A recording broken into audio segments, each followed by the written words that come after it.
Hi നമസ്കാരം, പുതിയൊരു വീഡിയോയിലേക്ക് സ്വാഗതം. അപ്പോൾ ഇന്ന് നമ്മൾ സംസാരിക്കാൻ പോകുന്നത് നാർസിസിസം അവെയർനെസ്സിൻ്റെ അർജൻസിയെ പറ്റിയിട്ടാണ്. എന്തുകൊണ്ട് നാർസിസിസം അവെയർനെസ് എല്ലാവരിലേക്കും എത്തണം, എന്തുകൊണ്ട് നാർസിസിസം അവെയർനെസ് ഇപ്പോൾ ഈ സമയത്ത് ഈ ഒരു കാലഘട്ടത്തിൽ വളരെ ഇമ്പോർട്ടൻ്റ് ആണ് എന്നുള്ളതിനെ പറ്റിയിട്ടാണ് ഇന്ന് സംസാരിക്കാനായിട്ട് പോകുന്നത്. ഒരുപാട് നാർസിസിസം അനുഭവിച്ച വ്യക്തികൾ, എൻ്റെ വീഡിയോ കണ്ട വ്യക്തികൾ ഒരുപാട് പേര് എന്നെ നേരിട്ട് വിളിച്ച് അവരുടെ ജീവിതത്തിൽ നാർസിസിസം അബ്യൂസുകളെ പറ്റിയിട്ടും അവരുടെ അനുഭവങ്ങളെ പറ്റിയിട്ടും അവരുടെ കഥകൾ അവർ ഷെയർ ചെയ്തിട്ടുണ്ട്, അവരുടെ അനുഭവങ്ങൾ അവർ ഷെയർ ചെയ്തിട്ടുണ്ട്. അപ്പോൾ ഞാൻ ഈ വീഡിയോസ് ചെയ്യുന്ന തുടക്കം മുതലേ ഇത്തരം കാര്യങ്ങൾ കേട്ടുകൊണ്ടിരിക്കുകയാണ് ഇതുവരെ. അപ്പോൾ അതിനൊപ്പം തന്നെ ഞാൻ കേൾക്കുന്ന മറ്റൊരു വശത്തൂടെ കേൾക്കുന്ന കുറച്ച് കാര്യങ്ങൾ കൂടെ ഉണ്ട്. ഞാൻ ഇതുവരെ വീഡിയോസിലൊന്നും പറഞ്ഞിട്ടില്ല. എനിക്ക് അബ്യൂസീവായിട്ടുള്ള മെസ്സേജസ് വരാറുണ്ട്, ത്രെട്ടണിങ് ആയിട്ടുള്ള കോൾസ് വരാറുണ്ട്. അതിൽ ഈ പറയുന്ന പോലെ നാർസിസം, ഞങ്ങൾ നാർസിസ്റ്റുകൾക്കും ജീവിക്കേണ്ടേ എന്നുള്ള തരത്തിലുള്ള മെസ്സേജുകളായിട്ടാണ് ഞാൻ അതിനെയൊക്കെ കൺസിഡർ ചെയ്യുന്നത്. അത് അത്രേ ഉള്ളൂ. അവർക്കും കൂടെ വേണ്ടിയിട്ടാണ് ഇന്ന് ഈ വീഡിയോ ചെയ്യുന്നത്. എന്തുകൊണ്ടാണ് മനുഷ്യ കുലത്തിൻ്റെ തന്നെ അടിവേരിളക്കുന്ന ഒരു കാര്യമാണ് നാർസിസം എന്നുള്ളതും നാർസിസത്തെ പറ്റിയിട്ടുള്ള അവെയർനെസ് അതുകൊണ്ട് തന്നെ എന്തുമാത്രം ഇമ്പോർട്ടൻറ്റും ആണ് എന്നുള്ളതാണ് ഇന്നത്തെ വീഡിയോയിൽ സംസാരിക്കാനായിട്ട് പോകുന്നത്. പവർ എന്ന് പറയുന്നൊരു കാര്യം ഒരു നാർസിസ്റ്റിന് കിട്ടിക്കഴിഞ്ഞാൽ അത് ഡിസ്ട്രക്റ്റീവായിട്ടുള്ള ഔട്ട്കമാണ് അതിൽ നിന്നുണ്ടാവുക. അത് നമുക്കിപ്പോൾ നമ്മൾ കണ്ടുകൊണ്ടിരിക്കുന്നതും ഇനി കാണാൻ പോകുന്നതുമായിട്ടുള്ള പല കാര്യങ്ങളുമുണ്ട്. കാരണം ഇപ്പോൾ പല അധികാര കേന്ദ്രങ്ങളിലും ഇപ്പോൾ പൊളിറ്റിക്കലായിട്ടും കോർപ്പറേറ്റിലും നിലനിൽക്കുന്നത് നാർസിസ്റ്റുകളുടെ സാന്നിധ്യമാണ്. നാർസിസ്റ്റുകൾ ഭരിക്കുന്ന ലോകമാണ് ഇന്ന് നമ്മുടെ മുന്നിൽ, അല്ലെങ്കിൽ നമ്മളിപ്പോൾ ജീവിച്ചുകൊണ്ടിരിക്കുന്ന ലോകം എന്ന് പറയുന്നത്. ഇവിടെ നമുക്ക് സർവൈവ് ചെയ്യാൻ, നമ്മളെപ്പോലുള്ളവർക്ക്, വിക്ടിമാകപ്പെടുന്നവർക്ക് സർവൈവ് ചെയ്യാനുള്ള ഒരേ ഒരു ആയുധമാണ് അവെയർനെസ് എന്ന് പറയുന്നത്, നോളജ് എന്ന് പറയുന്നത്. ഇതിൻ്റെ മാഗ്നിറ്റ്യൂഡ് എന്ന് പറയുന്നത് നിങ്ങൾക്കൊക്കെ ചിന്തിക്കാൻ കഴിയുന്നതിനും എത്രയോ അപ്പുറമാണ്. ഞാൻ ഒരുപാട് അതിൻ്റെ ഡീറ്റെയിലോട്ടൊന്നും പോകുന്നില്ല. ഒന്നും ജനറലായിട്ട് ഈ കാര്യങ്ങളൊക്കെ ഒന്ന് പറഞ്ഞു പോകുക എന്നുള്ളതാണ് ഉദ്ദേശിക്കുന്നത്. ഞാൻ പേഴ്സണലി വളരെ ഒപ്റ്റിമിസ്റ്റിക് ആയിട്ടുള്ള ഒരാളായിരുന്നു. പിന്നെ ഞാനത് റിയലിസ്റ്റിക് ആയിട്ടുള്ള ഒപ്റ്റിമിസമാണ് ലൈഫിൽ വേണ്ടത് എന്നുള്ള തിരിച്ചറിവിലേക്ക് എത്തുകയും, പിന്നെ റിയലിസ്റ്റിക് ആയിട്ടുള്ള ഇൻഫോംഡ് ഒപ്റ്റിമിസമാണ്, വെൽ ഇൻഫോംഡ് ആയിട്ടുള്ള, വെൽ നോളജ് ഉൾപ്പെടെയുള്ള, അതായത് നോളജോട് കൂടിയ, ഫാക്ട് ബേസ്ഡ് ആയിട്ടുള്ള നോളജ് അറിഞ്ഞുകൊണ്ടുള്ള, കൃത്യമായിട്ടുള്ള അവെയർനെസ്സോട് കൂടിയുള്ള റിയലിസ്റ്റിക് ആയിട്ടുള്ള ഒപ്റ്റിമിസമാണ് ലൈഫിൽ വേണ്ടത്, അല്ലെങ്കിൽ ഈ കാലഘട്ടത്തിൽ ജീവിക്കണമെങ്കിൽ ആവശ്യം എന്നുള്ള തിരിച്ചറിവിലേക്ക് എത്തുകയും, എന്നാൽ ഇപ്പോൾ ഇൻഫോംഡ് ആയിട്ടുള്ളൊരു പെസിമിസത്തിലാണ് ഞാൻ എത്തി നിൽക്കുന്നത്. കാരണം ഈ കാര്യങ്ങളെപ്പറ്റി നോക്കുമ്പോൾ, ഭാവി എന്നുള്ള കാര്യത്തിനെപ്പറ്റി ആലോചിക്കുമ്പോൾ വളരെയധികം ആശങ്കയുള്ള കാര്യങ്ങളാണ്. കാരണം നമ്മൾ ഈ ക്ലസ്റ്റർ ബി ടെൻഡൻസീസ് ഉള്ള, എമ്പതി ഇല്ലാത്ത, നാർസിസ്റ്റിക്കുള്ള ടെൻഡൻസീസ് ഉള്ള ഒരു വലിയ സമൂഹം വളർന്നു വരുന്നുണ്ട്. ഇപ്പോൾ നിലവിലുള്ള വളരെ നാർസിസ്റ്റിക്കുള്ള ടെൻഡൻസി ആയിട്ടുള്ള ആൾക്കാരെ സെലിബ്രേറ്റ് ചെയ്യപ്പെടുന്നുണ്ട്, അവരെ ആഘോഷിക്കുന്നുണ്ട്, അവർക്ക് അറ്റൻഷൻ കിട്ടുന്നുണ്ട്, അവരുടെ മാനിപ്പുലേഷൻ നടക്കുന്നുണ്ട്, അവരെ അധികാര സ്ഥാനങ്ങളിൽ ഇരിക്കുന്നുണ്ട്. ഈ ക്ലസ്റ്റർ ബിയിൽ വരുന്ന ഡിസോർഡേഴ്സ് നിങ്ങൾക്കറിയാമല്ലോ. അപ്പോൾ ക്ലസ്റ്റർ ബിയിൽ വരുന്ന ഡിസോർഡേഴ്സിലുള്ള ഓരോ ഡിസോർഡറും ഉള്ളവർക്ക് എമ്പതി ഇല്ല, അവർക്ക് റിമോഴ്സ് ഇല്ല, റിഗ്രറ്റ് ഇല്ല എന്നുള്ളൊരു കാര്യം. അതായത് ഇപ്പോൾ NPD കേസ് എടുക്കുകയാണെങ്കിൽ NPD ഉള്ളവർക്ക് എമ്പതി ഇല്ല, NPD ഉള്ളവർക്ക് മറ്റൊരാളുടെ ഫീലിങ്സ് മനസ്സിലാക്കാനുള്ള കഴിവില്ല.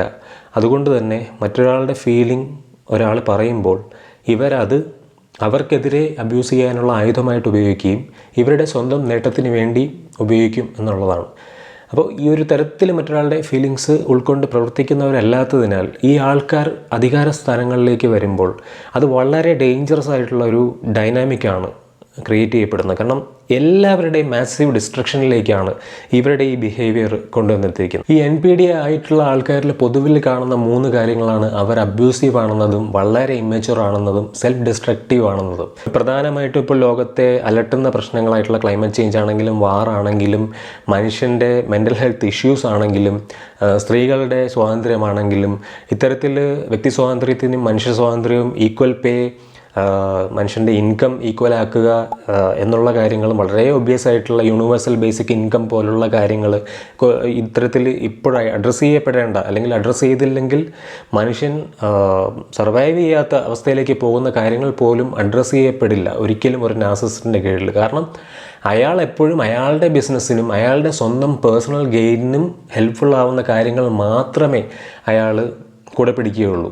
അത് ഇപ്പോൾ നാളെ ഒരു വൈറസ് കാരണം എല്ലാവരും മരിക്കും, അതിൻ്റെ കൂട്ടത്തിൽ അയാളും മരിക്കും എന്നുള്ള കാര്യമൊക്കെ അവരങ്ങ് ഇഗ്നോർ ചെയ്യും. അതാണ് സെൽഫ് ഡിസ്ട്രക്റ്റീവ് എന്ന് ഞാൻ പറയാൻ കാരണം. അതുകൊണ്ട് തന്നെയാണ് അധികാര സ്ഥാനങ്ങളിൽ എത്തിക്കഴിഞ്ഞാൽ ഇവരൊരു അതോറിറ്റേറിയൻ ബിഹേവിയർ കാണിക്കുന്നത്, ഇവർ ഫാസിസ്റ്റ് ബിഹേവിയർ കാണിക്കുന്നത്, മറ്റുള്ള ആളുടെ ജനകീയമായിട്ടുള്ള ശബ്ദങ്ങളൊക്കെ സപ്രസ് ചെയ്തുകൊണ്ട് അവരുടെ പ്രൊപ്പഗാൻഡ അനുസരിക്കുന്ന ഡിമാൻഡിങ് ആയിട്ടുള്ള ഒബീഡിയൻ്റ് ആയിട്ടുള്ള ആൾക്കാരെ അവർക്ക് ആവശ്യമാണ്. അതുകൊണ്ട് തന്നെയാണ് അത്തരത്തിൽ ആൾക്കാരെ ഉണ്ടാക്കിയെടുക്കാൻ മാനിപ്പുലേഷനും അഗ്രഷനും ഗ്യാസ് ലൈറ്റിങ്ങും എല്ലാം ഇത്തരക്കാർ ഉപയോഗിക്കുന്നത്.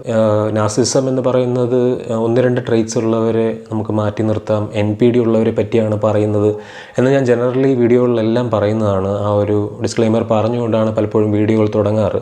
എന്നാൽ പേഴ്സണലി ഞാൻ ഈ കാര്യങ്ങളോട്, ഈ ഒരു സ്റ്റേറ്റ്മെൻറ്റിനോട് വളരെയധികം യോജിക്കുന്ന ഒരാളല്ല. കാരണം എന്താണെന്ന് വെച്ച് കഴിഞ്ഞാൽ നാർസിസം ട്രേറ്റ്സ് അത് 1-2 ആണെങ്കിലും അത് ഒരിക്കലും നോർമലൈസ് ചെയ്യപ്പെടേണ്ടതല്ല. ശരിയാണ്, നാർസിസം ട്രേറ്റ്സ് എന്ന് പറയുന്നത്, അല്ലെങ്കിൽ നാർസിസം 1-2 നാർസിസ്റ്റ് ട്രേറ്റ്സ് ഉള്ളവർ വളരെ കോമൺ ആണ്. അത് വളരെ ശരിയാണ് എന്ന് കരുതി നാർസിസ്റ്റിക്കുള്ള ട്രേറ്റ്സ് ഒരിക്കലും നോർമലൈസ് ചെയ്യപ്പെടാൻ പാടില്ല. എമ്പതി ഇല്ലാത്ത മനുഷ്യർ ഒരിക്കലും നോർമലൈസ് ചെയ്യപ്പെടാൻ പാടില്ല. അതിന് കാരണം എന്താണെന്ന് വെച്ച് കഴിഞ്ഞാൽ 1-2 നാർസിസ്റ്റ് ട്രേറ്റ്സ് ഉള്ളവരൊക്കെ കോമൺ ആണ് എന്നുള്ള രീതിയിൽ നമ്മൾ അങ്ങ് നോർമലൈസ് ചെയ്യുമ്പോൾ ഈ ആൾക്കാർ ആക്ച്വലി നാർസിസ്റ്റുകളെ എനേബിൾ ചെയ്യാൻ ഏറ്റവും കൂടുതൽ സാധ്യതയുള്ളവരാണ്. അപ്പോൾ ഇത്തരം ആൾക്കാർ എനേബിൾ ചെയ്തും കൂടെ കൊടുക്കുന്നതുകൊണ്ടാണ് നാർസിസ്റ്റ് ഇങ്ങനെ പടർന്ന് പന്തലിച്ച് വിഹരിക്കുന്നത്. ഈ ആൾക്കാർ വെട്ടിമാറ്റാൻ കഴിയാത്ത പാരസൈറ്റുകളായിട്ട് നിലനിൽക്കുന്നത് ഇത്തരം ഇനേബിളേഴ്സ് കാരണമാണ്. അതുകൊണ്ട് തന്നെ 1-2 നാർസിസ്റ്റ് ട്രേറ്റ്സ് ഉള്ളവരെയും നമ്മൾ നോർമലൈസ് ചെയ്യരുത്. നാർസിസ്റ്റ് ട്രേറ്റ്സ് ഒരിക്കലും നോർമലൈസ് ചെയ്യരുത്. അപ്പോൾ ഈ കാര്യം എൻ്റെ ഒരു പേഴ്സണൽ ഒപ്പീനിയൻ കൂടെ ആയിരുന്നു. അപ്പോൾ നിങ്ങൾക്ക് എത്ര പേർക്ക് ഇത് യോജിക്കുന്നില്ല, അല്ലെങ്കിൽ നിങ്ങൾക്ക് അതിൻ്റെ അഭിപ്രായം എന്താണ്, നിങ്ങളുടെ ഓരോരുത്തരുടെയും അഭിപ്രായം നിങ്ങൾ വീഡിയോയുടെ താഴെ കമൻറ്റ് സെക്ഷനിൽ കുറിക്കുക.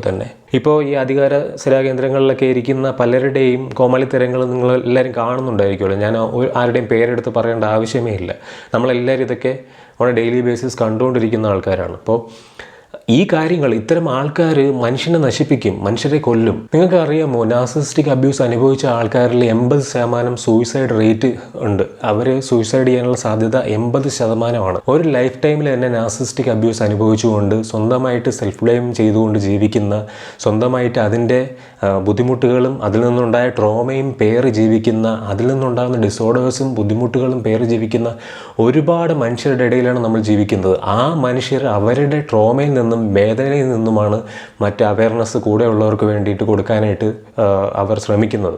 നമ്മൾ കാണാത്ത ഇത്തരം പാൻഡമിക്കുകൾ, നമ്മൾ കാണാത്ത ഇത്തരം വിഷം, അതെന്താണെന്ന് തിരിച്ചറിയാനുള്ളൊരു കഴിവ് നമുക്കുണ്ടായിരിക്കണം. അതുണ്ടെങ്കിൽ മാത്രമേ ഒരു ഫ്യൂച്ചർ ജനറേഷനെയും ഇപ്പോഴുള്ള ജനറേഷനെയും നമുക്ക് നേരായ മാർഗ്ഗത്തിൽ പ്രൊട്ടക്റ്റ് ചെയ്യാനായിട്ട് സാധിക്കുകയുള്ളൂ. We are educating and being educated to save lives. കാരണം ഈ നാർസിസ്റ്റിക് അബ്യൂസ് കാരണമുള്ള ട്രോമയിൽ നിന്നും അതിൽ നിന്നുള്ള അബ്യൂസ് കാരണം ഉണ്ടാകുന്ന ഡിസോർഡേഴ്സിൽ നിന്നും മരണപ്പെടുന്ന മനുഷ്യരുള്ള നാട്ടിലാണ് നമ്മൾ ജീവിക്കുന്നത്. ഞാൻ എല്ലാവരോടും കൂടിയാണ് പറയുന്നത്, അസർട്ടീവായിട്ട് ഇത്തരം കാര്യങ്ങൾ പറയുന്ന ഒരാളെ അവരുടെ കോൺഫിഡൻസ് എവിടെ നിന്നാണ് വരുന്നതെന്ന് നിങ്ങൾ തിരിച്ചറിയേണ്ടതുണ്ട്. ആരാണ് ശരിക്കുമുള്ള നാർസിസ്റ്റ് എന്നും ശരിക്കുമുള്ള നല്ല ഇൻറ്റൻഷനോട് സംസാരിക്കുന്നത് ആരാണെന്നും തിരിച്ചറിയാനുള്ള കഴിവ് നിങ്ങളിലുണ്ടാവണം. ശരിക്കും നമ്മുടെ കൂട്ടത്തിലുള്ള ആട്ടിൻതൊല്ലിട്ട ഓരോ ചെന്നായെയും നമ്മൾ തിരിച്ചറിയേണ്ടതുണ്ട്. അതുകൊണ്ട് തന്നെയാണ് ഇത്തരം ചാനൽ ഞാനും സ്റ്റാർട്ട് ചെയ്തത്. എനിക്കെതിരെ ഒരുപാട് ആരോപണങ്ങളും ഈ ഒരുപാട് പേഴ്സണലായിട്ടുള്ള അറ്റാക്കൊക്കെ എനിക്ക് വരാറുണ്ട്. ഞാനതൊന്നും കാര്യമൊക്കെ എടുക്കാറില്ല. കാരണം എനിക്കറിയാം ഇത് അനുഭവിക്കുന്നവർക്ക് വേണ്ടിയാണ് ഞാൻ സംസാരിക്കുന്നതെന്നും ഇത് അനുഭവിക്കുന്നവർക്ക് വേണ്ടി ഞാൻ സംസാരിച്ചത് കൊണ്ട് ഒരുപാട് പേർക്ക് സഹായം കിട്ടിയിട്ടുണ്ടെന്നുള്ളതും ആ സഹായം കിട്ടിയിട്ടുള്ള ഓരോരുത്തരും എൻ്റെ ഊർജ്ജമാണ് എന്നുള്ളതും ആ ഊർജ്ജത്തിൽ നിന്നാണ് ഞാൻ സംസാരിക്കുന്നത്. ഈ സംസാരം ഒരിക്കലും നിലയ്ക്കുകയില്ല. അധികാര സ്ഥാനങ്ങളിലിരിക്കുന്നവരെ ചോദ്യം ചെയ്യുക, അവരിൽ നിന്നും ട്രാൻസ്പാരൻസിയും എമ്പതിയും എത്തിക്കൽ ബിഹേവിയറും ഡിമാൻഡ് ചെയ്തുകൊണ്ട് തന്നെ ഇരിക്കുക. അത് കിട്ടുന്നവരെ അതിനുവേണ്ടി ഊർജ്ജസ്വലരായി തന്നെ പ്രയത്നിക്കുക. മ്യൂച്വൽ റെസ്പെക്റ്റുള്ള, കമ്പാഷനുള്ള, ഓപ്പൺ ആയിട്ടുള്ള കമ്മ്യൂണിക്കേഷനുള്ള, ഹെൽത്തി ആയിട്ടുള്ള റിലേഷൻഷിപ്പുകൾ ഉണ്ടാക്കിയെടുക്കുക ജീവിതത്തിൽ.